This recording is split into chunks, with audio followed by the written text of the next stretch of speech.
ಯೇಸುವಿಗೆ ಸ್ತೋತ್ರ. ಇಂದು 29 ಜುಲೈ 2026.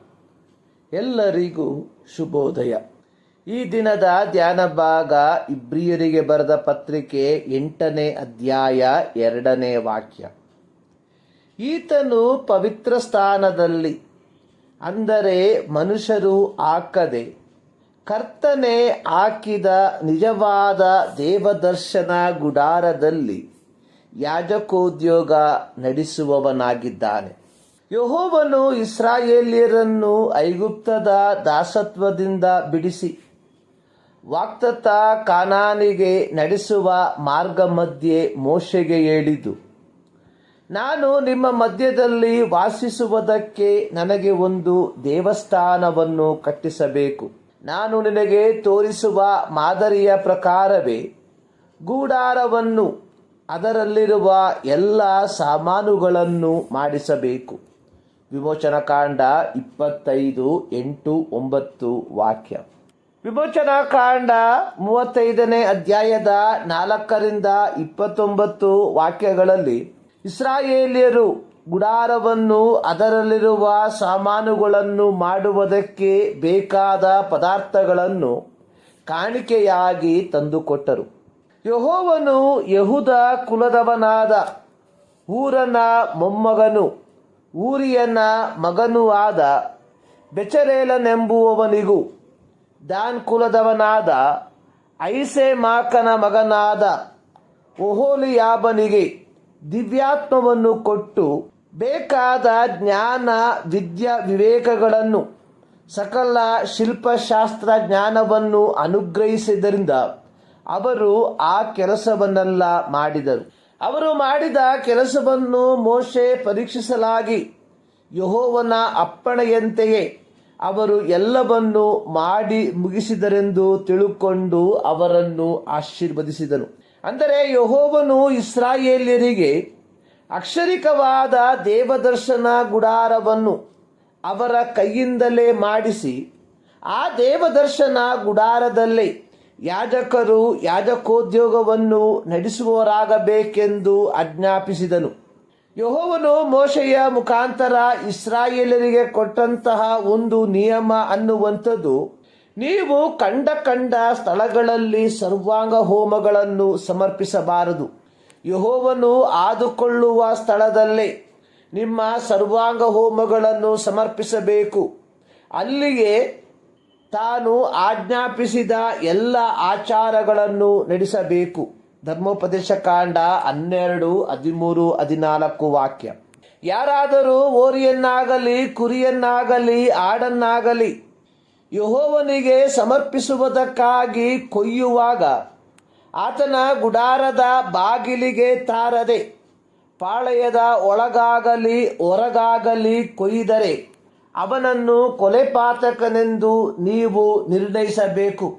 ಅವನು ರಕ್ತವನ್ನು ಸುರಿಸಿದವನಾದ್ದರಿಂದ ಕುಲದಿಂದ ತೆಗೆದುಹಾಕಲ್ಪಡಬೇಕು. ಯಾಜಕ ಕಾಂಡ 17, 3-4 ವಾಕ್ಯ. ಆದರೆ ಮೆಲ್ಕಿಜೆದೇಕನ ತರಹದ ಮಹಾಯಾಜಕನಾದ ಯೇಸು ಕ್ರಿಸ್ತನು ಅಕ್ಷರಿಕವಾದ ದೇವದರ್ಶನ ಗುಡಾರದಲ್ಲಿ ಯಾಜಕೋದ್ಯೋಗವನ್ನು ನಡೆಸದೆ ಕರ್ತನೆ ಹಾಕಿದ ನಿಜವಾದ ದೇವದರ್ಶನ ಗುಡಾರದಲ್ಲಿ ಯಾಜಕೋದ್ಯೋಗವನ್ನು ನಡೆಸುವವನಾಗಿದ್ದಾನೆ.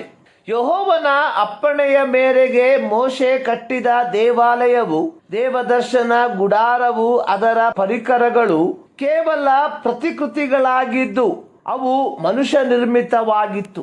ದೇವರು ತಾನೇ ಹಾಕಿದ ಅಥವಾ ನಿರ್ಮಿಸಿದ ದೇವದರ್ಶನ ಗುಡಾರ ಅನಂತ ಶ್ರೇಷ್ಠತೆಯಿಂದ ಕೂಡಿದಾಗಿದ್ದು ಇಬ್ರಿಯ ಪತ್ರಿಕೆ 9ನೇ ಅಧ್ಯಾಯದ 11ನೇ ವಾಕ್ಯದಲ್ಲಿ ಬರೆದಿರುವ ಪ್ರಕಾರ ಕೈಯಿಂದ ಕಟ್ಟಲ್ಪಡದಂಥ, ಅಂದರೆ ಈ ಸೃಷ್ಟಿಗೆ ಸಂಬಂಧಪಡದಂಥ ಘನವಾಗಿಯೂ ಉತ್ಕೃಷ್ಟವಾಗಿಯೂ ಇರುವ ಗುಡಾರದಲ್ಲಿ, ಅಂದರೆ ದೇವರ ಸಮ್ಮುಖದಲ್ಲಿ ಯಾಜಕೋದ್ಯೋಗವನ್ನು ನಡೆಸುವವನಾಗಿದ್ದಾನೆ ಎಂದರ್ಥ.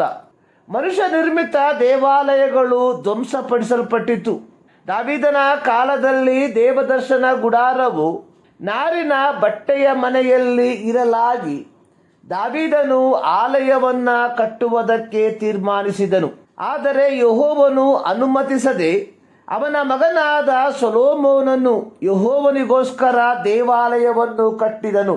ಅದು ಅತ್ಯಂತ ವೈಭವಪೂರಿತವಾದ ದೇವಾಲಯವಾಗಿತ್ತು.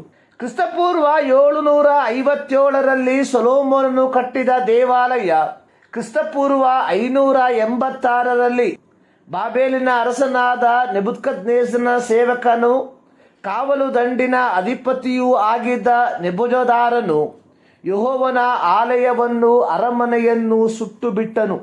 ಬಾಬೇಲಿನಿಂದ ಹಿಂತಿರುಗಿ ಬಂದ ಯಹೂದ್ಯರು ಎಜ್ರನು, ಜೆರುಬ್ಬಾಬೆಲನು ಮತ್ತು ನೆಹೆಮ್ಯನ ನಾಯಕತ್ವದಲ್ಲಿ ಕ್ರಿಸ್ತಪೂರ್ವ 516ರಲ್ಲಿ ಅದೇ ಸ್ಥಳದಲ್ಲಿ ಎರಡನೆಯ ದೇವಾಲಯವನ್ನು ಕಟ್ಟಿದರು.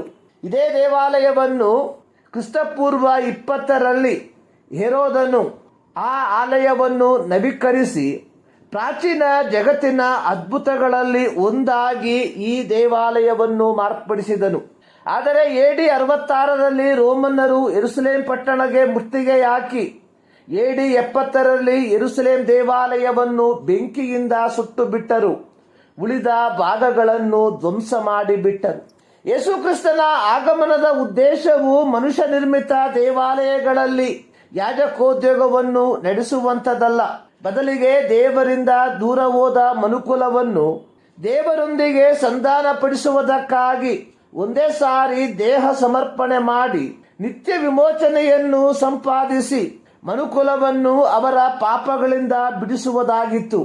ಹೀಗೆ ತನ್ನ ದೌತ್ಯವನ್ನು ಪೂರ್ತಿಗೊಳಿಸಿದ ಯೇಸು ಕ್ರಿಸ್ತನು ದೇವರ ಸಮ್ಮುಖದಲ್ಲಿ ದೇವರ ಬಲಗಡೆಯಲ್ಲಿ ಆಸನಾರೂಢನಾಗಿ ನಮಗಾಗಿ ಮಧ್ಯಸ್ಥಿಕೆ ವಹಿಸುವ ಯಾಜಕೋದ್ಯೋಗವನ್ನು ನಡೆಸುವವನಾಗಿದ್ದಾನೆ. ಪ್ರೀತಿಯ ದೇವಜನರೇ, ಕ್ರಿಸ್ತನು ನಮ್ಮನ್ನು ತನ್ನ ರಕ್ತವನ್ನು ಕೊಟ್ಟು ಕೊಂಡುಕೊಂಡದ್ದು ತಾತ್ಕಾಲಿಕವಾದ ಈ ಲೋಕದ ಆಲಯಗಳಲ್ಲಿ ಮಾತ್ರ ದೇವರನ್ನು ಆರಾಧಿಸುವುದಕ್ಕಾಗಿ ಅಲ್ಲ, ಬದಲಿಗೆ ನಿತ್ಯ ನಿರಂತರವಾಗಿ ಆತನೊಂದಿಗೆ ವಾಸಿಸುವುದಕ್ಕಾಗಿ. ಯೋಹಾನ 14:3ರಲ್ಲಿ ಯೇಸು ಹೇಳಿದ್ದು, ನಾನಿರುವ ಸ್ಥಳದಲ್ಲಿ ನೀವು ಸಹ ಇರಬೇಕು. ಹೀಗಿರಲಾಗಿ ಪ್ರೀತಿಯ ದೇವಜನರೇ, ನಾವು ಸಿದ್ಧತೆಯಿಂದ ಬಾಳುವವರಾಗಿದ್ದೇವ. ಈ ಮುಂಜಾನೆಯಲ್ಲಿ ಸರ್ವಶಕ್ತನಾದ ದೇವರು ಈ ಅಧ್ಯಯನದ ಮೂಲಕ ನಿಮ್ಮನ್ನು ಆಶೀರ್ವದಿಸಲಿ.